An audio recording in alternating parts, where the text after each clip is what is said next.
Hello everyone, FPL Raptor here and welcome back to another video on my YouTube channel. In today's video I have my double Game Week 7 deadline decisions video. This is a weekly series where I take you through your final questions and dilemmas ahead of the upcoming deadline, and we'll also cover the press conference and injury updates that we got today too. If you are new to the channel or potentially you just haven't subscribed yet, please do consider subscribing, I would really appreciate it. But without further ado, let's jump into it.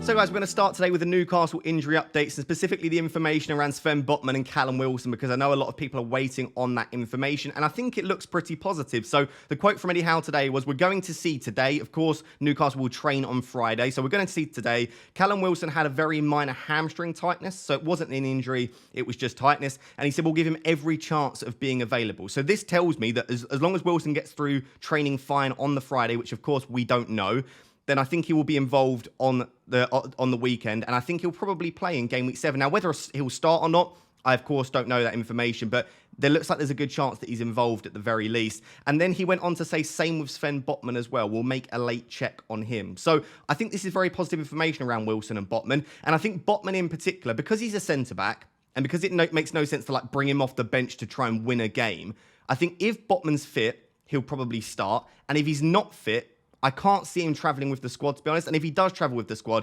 it's very unlikely that he cameos off the bench. So I feel like with Botman, it's a lot more straightforward. For me, based on this information, I'll be starting Botman and I'll hope he either starts himself or he doesn't make a cameo and I get the player off the bench. Obviously, Wilson, there's a chance if he doesn't start, he comes off the bench for 20 minutes and makes a cameo. But we've seen in the past with Callum Wilson in particular, he is excellent off the bench and he often returns anyway. So if I had Wilson and if I had Botman, I would be happy starting both and hoping that both start. And if they don't start, you hope if they make a cameo off the bench, they get you something. But I think this is generally quite positive updates around Wilson and Botman. If I was on a wildcard, this would make me feel pretty comfortable going with Botman as long as I had a decent defensive cover. And Callum Wilson, I think there are other decent options, but I would maybe be willing to take the risk as a result. And like I said, I myself will probably be starting Sven Botman unless we get another update, which makes me think that he won't start.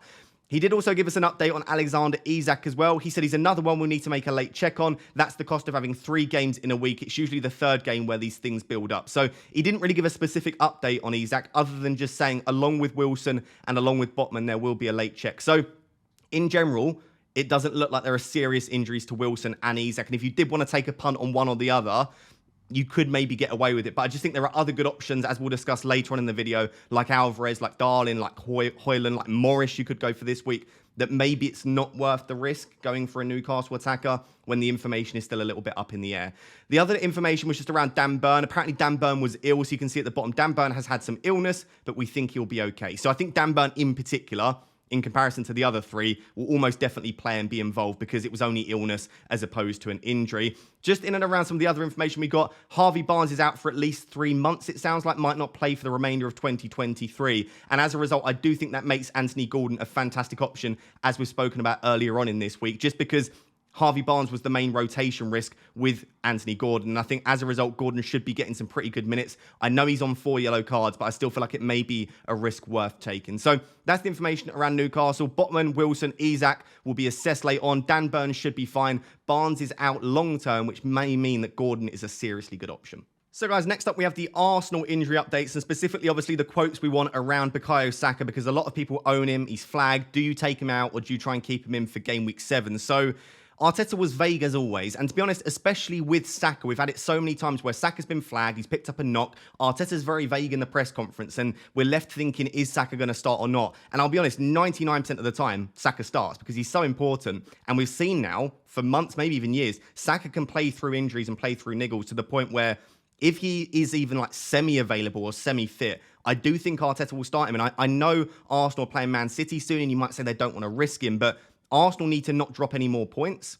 And I think this is as an important game as against Man City, because if they drop points here, it doesn't matter what they do against City, they've dropped points. So I think they need to go and win every game possible. And if Bukayo Saka, like I said, is even semi-fit, I would expect him to start. But is he semi-fit? I guess we don't really know. So the actual concrete information that we've had from Arteta is that Bukayo Saka has not been involved in training since Sunday's North London derby. So he's not been involved, at least in team training, that is. So that's not particularly good news. The quote was, Okay, is he fit enough and good enough to be able to be selected tomorrow? That's the question mark. So basically, he doesn't know. And so far, he hasn't trained with the team. So it sounds like, from what I can tell here anyway, Bukayo Saka will probably try to be involved in some kind of training on the Friday. And based on how he comes out of that training on the Friday, we'll decide whether he's available for Saturday. Now, he might not be involved in training at all on Friday, in which case he definitely won't be on Saturday. But what I would say is there is a chance that we get some information either on Friday evening or Saturday morning around whether, number one, did Saka train on the Friday and did he get through that training okay? But number two, because Arsenal are playing away against Bournemouth in Game Week 7, whilst we might not get team news around whether Bukayo Saka starts or not, we should hopefully get information around whether Saka travelled with the squad to Bournemouth. If he travelled with the squad, I would say 90% plus chance that he starts the game, because I think if he's fit enough to travel, he's fit enough to play, he will start. So I think if he travels, he probably starts. And obviously if he doesn't travel, then that gives you the information you need. Now, if he is out for Game Week 7, should you sell him? I would say yes, because Game Week 7 is the best fixture of the next three. And then after that, they play against Manchester City and Chelsea. I know Chelsea aren't a great team, but they have been pretty decent defensively so far this season. So they are not two good fixtures, in my opinion. Yes, you'll want him back probably for Game Week 10 against Sheffield United, but you could definitely get away with going without him for the next three, especially if you do something like Saka to Bowen for Sheffield United at home, and then Bowen to Maddison. You get Sheffield United, Luton, and Fulham in the next three fixtures, and you get Bowen and Maddison. So I like the idea of selling him if there are any doubts about his availability, or if you just think you can take a punt on someone else to outscore him. And if you don't want to do like the Bowen and Maddison okie dokie, like I said, you could just go straight to Heung-min Son. And there were a few questions in the sort of deadline decisions tweet that I did around whether I would do Saka to Son. I think Son is arguably the best sort of longer term replacement for Saka, assuming you have the funds to do so in the bank. If you have to take a hit for it, I'm less sure about it, but I do still feel like it will pay back in the long term, because Heung-min Son as a striker is a different animal to on the left. We've spoken about this before. We know how clinical Son is. We know that he's got the fixtures coming up as well.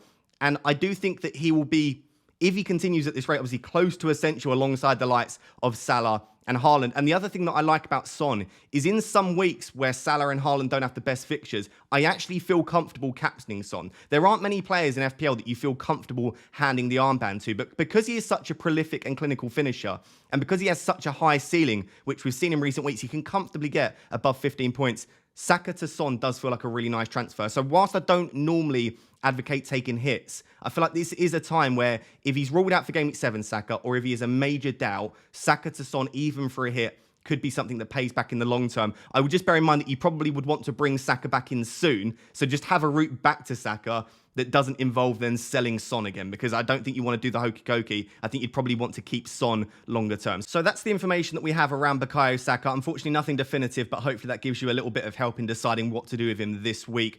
Of course, on top of that, Trossard, Martinelli, Rice look like they'll probably be unavailable for Game Week 7. At least they haven't trained with the squad either. But specifically the other one that I wanted to discuss, because a lot of people own him and we didn't realise that he might have a knock, is Saliba. Now, apparently Saliba and Vieira were absent from Wednesday's Carabao Cup win over Brentford, and Arteta admits that they're all in the same pool. So what he said was William had a knock and Fabio wasn't involved in the last game, so we have to assess them and see how they are today. So there are a few things to think here.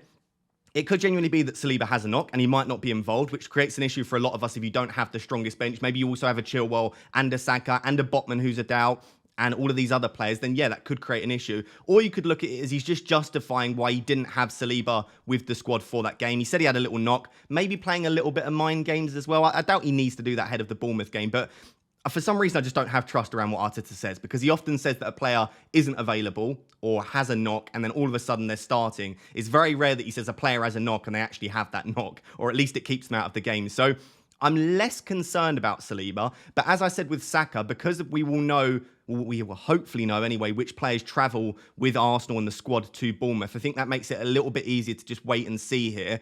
If Saliba is out, of course, you could make a transfer, but I think longer term you might want him anyway. And I think maybe quite a few people have someone like an Estepinian on the bench. I suppose the issue falls if Botman's a doubt, Saliba's a doubt, maybe you have a Chilwell as well. It may well be that you need to make another transfer in your defence, and you might even have to take a hit. And if you are in that position, I guess you just have to suck it up and do it, because you want to make sure that you at least have 3 starting defenders for Game Week 7. So just keep an eye.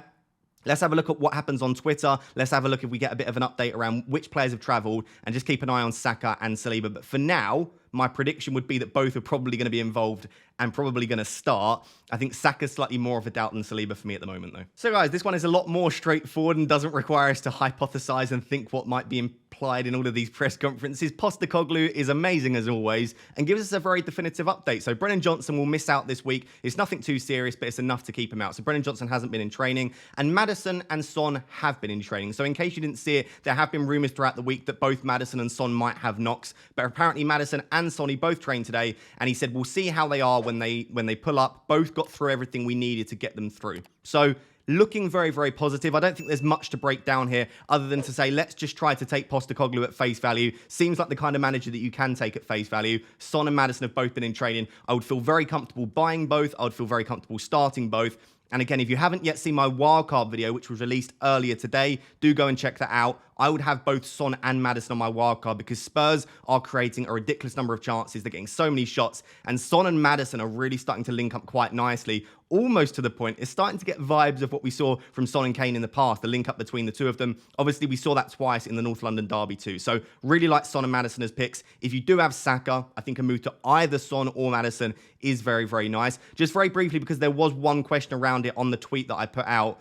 Do you prefer Son or do you prefer Maddison? I think it probably is still worth going for Heung-min Son. I just feel like he's got a higher ceiling, and I feel like if he is playing through the middle, I think he's going to get a hell of a lot more goals than Maddison. Yes, Maddison will get a lot of assists, but Son's more likely to get goals, which is better for bonus points, and of course you get more points for goals as well. And as far as we know so far, because they haven't yet had the penalty, we think that Heung-min Son is still first choice on penalties, and I think that is an added advantage for him as well. So, love both of them, slightly prefer Son. I think they both should be fit for Game Week 7. So guys, just very briefly interrupting the video to say that we are doing a 100,000 subscriber giveaway, and this is the final video that I'll be mentioning it in because you only have until the Game Week 7 deadline to enter. After the Game Week 7 deadline, I'll be drawing the winners and contacting them too. 5 people will be winning a Premier League jersey of choice to say thank you for the support, and all you need to do is 2 things. Follow me on Instagram at FPL__Raptor, linked in the description, linked in the pinned comment, and make sure you like both of my pinned posts. There's one of me with Chunks and one of me with Stormzy. Like both those, follow me, and you are entered. And like I said, after the Game Week 7 deadline,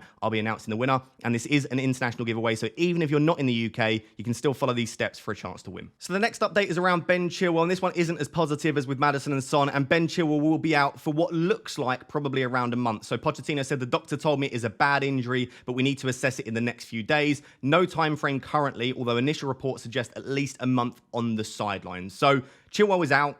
Definitely sell Chilwell. It looked like he could have potentially started this week, but that doesn't matter now. Chilwell needs to be sold. Now, do you need to sell him this week? Maybe not. Maybe if you've already got 3 starting defenders, like let's say you've got like Fabian Schär, Trippier, and then, I don't know, like another defender like Estepinian that you don't mind starting this week, then that's absolutely fine. But I think a lot of people might also have a Botman, might have Udogie against Liverpool, might have Saliba, who's a bit of a doubt. And if you do have a few of these doubts cropping up and you're thinking, I may well not have 3 starting defenders this week, then probably Ben Chilwell is the biggest priority to sell, mainly because he's quite expensive, but also we know for a fact that he's not going to be available for the next few fixtures. So if you are looking to replace Ben Chilwell, you can see here, I've just very briefly sort of ranked the players that I'll be looking to bring in place of Chilwell. I still do think it's a Newcastle defender of some kind. I think that would still be first choice for me. Even if you've already got one, I'd be very tempted by the double up. Of course, Kieran Trippier is the best, but he's the most expensive, and it might prevent you from making some further moves down the line. So do just consider how your future transfers might be affected by going for Kieran Trippier.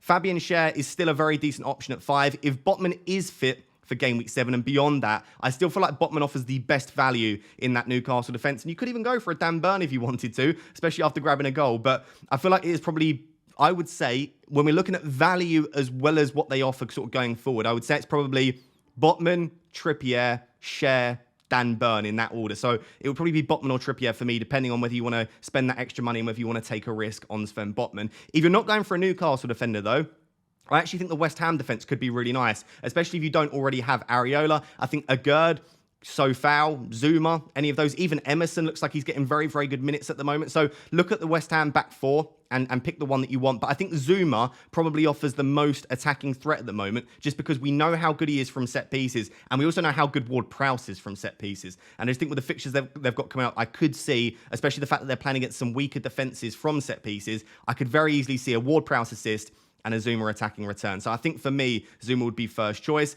If you're not going to go for Newcastle, West Ham defenders, I still think Matty Cash is a really nice option, especially with the fixtures that Aston Villa have coming up and also the attacking threat. I think Udogie and Estepinian, whilst their fixtures are a bit of a mixed bag, they carry some decent attacking threat, and generally moving forward, you would expect Brighton and Spurs to be decent defensively. So I still feel like whilst they're not sort of new shiny toys, and you may well already own one of them, Udogie and Estepinian are still decent options. And then in fifth, just chucked a wildcard in there. Trent Alexander-Arnold looks like he's going to be available for game week 7 at the very latest game week 8.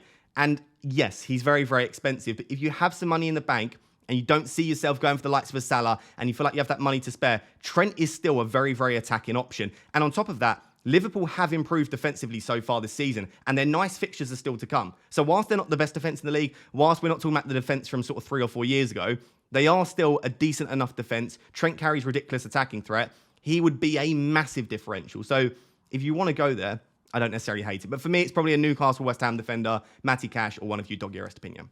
So guys, that was it for the press conference updates, but there are also some other questions around specific moves that you might want to make for this week, and a lot of people are asking about forwards in various regards, whether that be on Wildcard or using their transfers. So I just thought I would sort of rank the best forwards at the moment, in my opinion. This is just opinion-based. It really does depend on what your outlook is, when you plan on wildcarding, whether you're more eye test or data-driven, whether you really value high expected minutes. Like, it really does depend on so many different factors, but this is roughly what I'm thinking about at the moment. So I still feel like top of the list would be Alvarez for me. Now, I know a lot of people are looking at the fixtures that City have coming up and thinking that they don't want any or many City assets. Some people even looking at selling Haaland. And I do understand it. City will not score as many goals against tough opposition as they will against easy opposition. And you definitely would rather have Alvarez for a nice set of fixtures. But are you still expecting City to score goals is the first question. And I would assume the answer is yes. Can you still see them picking a few goals past the likes of Arsenal? Yeah, you could see that being a 2-2. Brighton at home is a good fixture because Brighton have not been good defensively this season. Manchester United have a whole host of injury issues in defence. So could you still see City scoring across those 3 games 9 or 10 goals? Yes. I'm not saying they will, but you could see it. And will Alvarez be involved in 3, 4, 5 of those goals?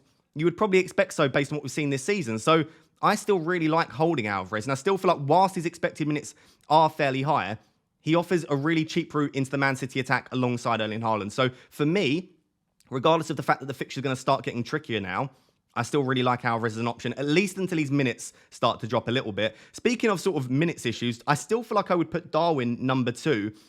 He's actually been really good this season. His data has been even as good as ever, maybe even slightly better. It's up there alongside Erling Haaland. And the good thing about Darwin this season is that he's actually converting his chances. So he's overperforming slightly his expected goals, which means that maybe we are seeing Darwin starting to settle into the Prem, because before he moved to the Prem, when he was at Benfica, he actually overperformed his XG by 7 in one season.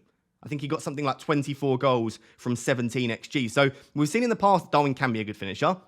Last season, he finished absolutely nothing. But if he's starting to convert his chances again this season, I would probably suggest that he just needed to settle in last year and that it may have been an outlier, because we haven't seen anything across his career to suggest that he's a bad finisher. So Darwin putting up the same data with great fixtures and finishing his chances, if he does continue to do that, is an excellent option. It all just comes down to expected minutes, because if he's only getting 50 minutes on average, then he's not a great option. But if he is looking like his first choice ahead of the likes of a Diaz, Jota, Gakpo, if he's in that starting 11, then I do think he's arguably an even better option than Alvarez. So maybe it feels like it's a little bit early. Maybe we want to see 2 or 3 more weeks of Darwin starting and getting good minutes and maybe continuing to convert his chances. But I suppose the issue you have is if Darwin starts 3 of the next 4, or even starts the next 4 and scores all of the chances he gets and gets a brace, then by the time that you would bring Darwin in, then all of a sudden he's very highly owned. So sometimes you have to take the risk and move before others. And I really like Darwin.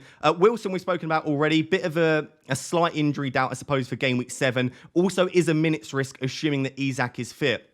But Wilson's data is actually the 3rd best in the league after Haaland and Darwin. And it always is that good. He's always approaching 1 expected goal involvement. So if you are looking for someone outside of Darwin and Haaland with exceptionally good data, also on penalties, and obviously, like I said, the fixtures are really good for Newcastle coming up, I think Wilson is absolutely brilliant. You've just got to accept the fact that his minutes will be nowhere near as good as someone like an Ollie Watkins, who we'll discuss in a second. We also have a Wanye on this list. I think the Forest fixtures are pretty decent if you're looking longer term, but over the next 3, they've got Brentford at home, Palace away, and Luton at home. So the fixtures coming up for a Wanye are really, really nice. And after Wilson, Darwin, and Haaland, Awoniyi has the next best expected goals. So he is a really, really good goal threat.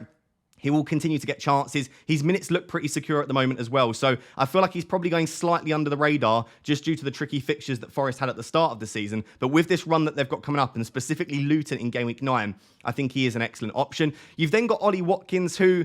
yes, he's 5th on this list, but I still feel like he's a fine option. The reason he's 5th is more to do with like the value. Like, he's quite a lot of money, and I feel like you can go for Diaby and cash to cover the Aston Villa fixtures and still get a decent route into their attack with Diaby too. So if Watkins was cheaper, he'd be higher up. I think his minutes are relatively secure. He could miss the odd one. He could get an Elisa, but I think they're relatively secure. The fixtures are really good for Villa as well. Yes, he's no longer on penalties, but the data's still pretty strong, and I do like Watkins. I think the other 4 are slightly better for the reasons that I listed. And I've just put a little wild card in there. Number 6 is Højlund. The next 3 fixtures for Manchester United, Brentford and Palace at home, 2 home fixtures, and then Sheffield United in game week 9. Really nice next 3 fixtures. So if you're looking a little bit shorter term and you're thinking maybe a wild card in 10 or you're happy taking him out in 10, I think Højlund could be a decent shout. So those are the sort of forwards that I'd be thinking about at the moment. Realistically, the only 2 that I would consider on a wild card are probably Alvarez and Darwin, with maybe just the thought in my mind, do Wilson and Awoniyi look like decent options? But for me, Alvarez or Darwin, and if you are feeling brave, I do really like a punt on Darwin Núñez. So there were a lot of questions around, like, should I wildcard? I've got this many flags, or should I wildcard, or is it better to do it in this week? And I'm not going to be able to answer that question realistically, because there is never a best week to wildcard, ever. It does not matter what season you're looking at or what spell you're looking at. There is never a best week to wildcard, because it's 2 things. Number 1, it's strategy dependent, and it's also team dependent. Like, what team you have now will affect whether you need the wildcard, and also which strategy you wish to deploy will also affect it. Are you more of a patient manager? Do you want to sort of target future blanks and doubles? When do you think you might play your second wildcard? When are you looking to play your bench boost? All of these different things will affect whether a wildcard is viable now. So I can't really answer that question, but what I can give you is some of the questions that I ask myself when I'm deciding, is this the week to wildcard? So the first thing is, how many changes do you actually need to make? And by need to make, I don't literally mean they are sent off or injured long term, but how many changes do you see as being absolutely critical? It sort of links to question 2 you can see here. Do you have at least 4 or 5 key changes that you really feel like you need to make to your team? And I'm not talking about something like moving off of Bruno Fernandes, because 2 home fixtures followed by Sheffield United with good data, I think he's fine to hold. It's kind of, yeah, like you might have like a Nico Jackson, a Chilwell, Saka who's a doubt. You might not have a Newcastle defender, but you want to move there. You might be really unhappy with your goalkeeper situation, in which case you are probably looking at staying. I have kind of 4 or 5 key changes that, in my opinion, I do really need to make to my team sooner rather than later. So that's the first thing. Do you actually have those? Because I think sometimes you can say on a wildcard, I would make 9 changes. And if I were to wildcard now, that's exactly the amount of changes I would make. But 3 of those are on the bench. 2 of those are on my goalkeeper situation. So when I boil it down, I've actually only got 4 changes that I make into my starting 11.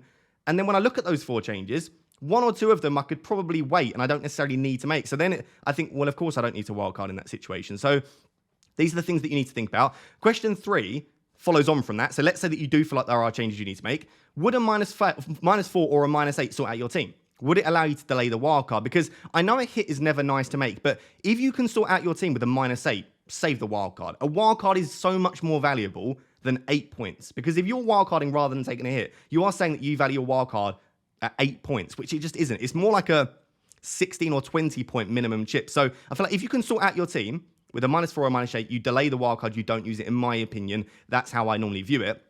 The next question you ask yourself, if you can't, is are you knee-jerking in response to poor outcomes in a prior game week? So did you have just a really bad game week 6, and that's what's making you feel like you need to wildcard? Were you thinking about wildcarding anyway, or is it just something that happened poorly? Or equally, are you knee-jerking in response to someone doing really well in game week 6? For example, are you knee-jerking because Salah and Son looked really good, or were you considering bringing them in anyway? So I just want to make sure that this is something that is planned and also makes sense longer term rather than just knee-jerking in response to a previous game week. And then if all of the answers to that has led you to still think that you need the wildcard, the final question that you need to ask yourself is, are there going to be better opportunities in the future? Because yes, you might need to make 4 changes. Yes, you might not be able to sort out of a hit.